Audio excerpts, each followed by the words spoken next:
I remember the night she said it like it was nothing. We were sitting on the couch, me half watching a movie, her scrolling through her phone, barely looking up. The glow of the screen lit her face while I spoke about our weekend plans, and she barely reacted. Then when I finally asked if she was even listening, she smirked and said it. For words that cracked something inside me. You're replaceable, you know. At first I laughed, thinking she was joking. But her tone was sharp, careless, the kind that cut deep while pretending it didn't mean to. I'm serious, she added, still scrolling. Don't act like you're the best thing that's happened to me. Everyone's replaceable, Mark. You included.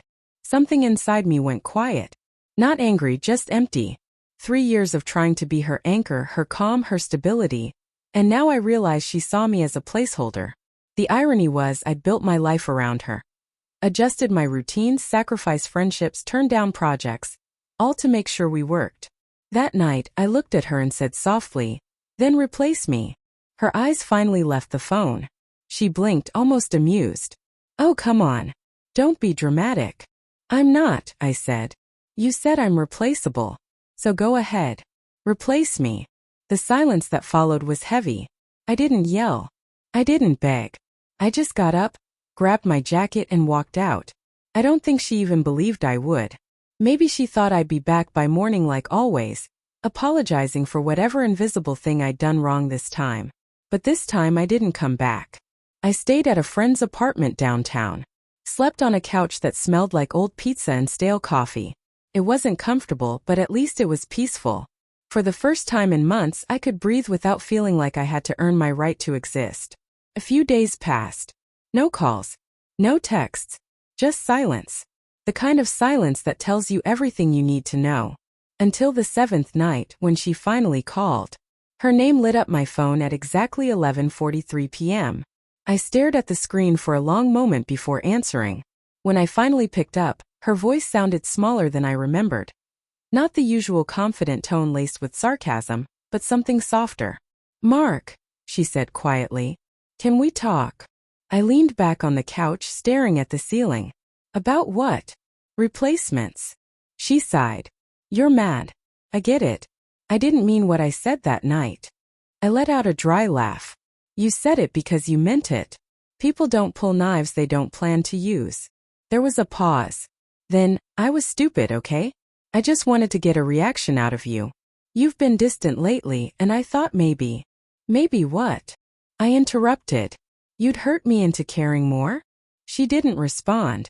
I could hear her breathing, shaky, uneven. For a brief second, I almost softened. Then I remembered every time she dismissed my effort, every time I'd been told I wasn't enough. "I'm sorry, Mark," she whispered finally. "I didn't think you'd actually leave." "That's the thing," I said quietly. "You never think I will. You think I'll always stay. No matter how many times you remind me I'm replaceable." There was a long silence on the line. I could hear faint music in the background, probably her apartment, where everything I'd once called home still sat untouched. "Just come home," she said. "Please." "Home," I repeated. "That stopped being home the moment you decided I was optional." I ended the call. She texted afterward, a dozen times, but I didn't reply. The messages shifted from apology to anger, then back to desperation.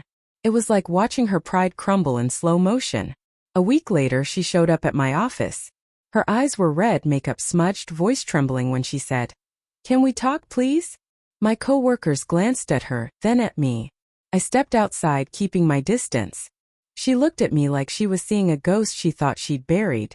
"I get it now," she said, voice breaking. "You weren't replaceable. You were irreplaceable." I looked at her. The same woman who once stood in our kitchen laughing about how easily I could be replaced. Now she stood there trembling, eyes wet, holding on to the last pieces of something she thought would never break.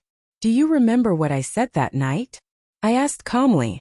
She nodded, her voice barely above a whisper. "You said, 'Then replace me.'" "And did you?" I asked. She shook her head slowly. "I tried to. I went out with someone. He was charming, funny, said all the right things. But the whole time I kept thinking about how he didn't know how I take my coffee, how he didn't wait for me to finish talking before interrupting, how he didn't—" Her voice cracked. "He wasn't you." I let her words hang there. For once, I didn't rush to comfort her. I'd spent years doing that. Patching her moods, softening her edges, absorbing her storms. This time I just listened. "Mark, I was wrong," she said. "I thought you'd always be there no matter what. I pushed you just to see if you'd stay. But you didn't. And now everything feels quiet. Empty." I took a deep breath. "That's the silence you gave me every time I tried to reach you. Now you understand what it sounds like." Her tears fell freely then, and I could see she finally meant them. But sometimes realization comes too late. Love doesn't wait forever. It only gives warnings disguised as second chances. "I don't hate you," I said finally. "But I can't go back. You broke something that doesn't heal with sorry." She closed her eyes, nodding slowly. "I know," she whispered. "I just needed you to know I see it now." I walked away before she could say anything else. The city air felt cold but clean, like stepping out of a room that had run out of oxygen. That night I sat by the window of my small apartment, watching the lights flicker across the skyline. For the first time in a long time, I didn't feel replaceable. I felt free. Because sometimes walking away isn't the end of love. It's the beginning of self-respect.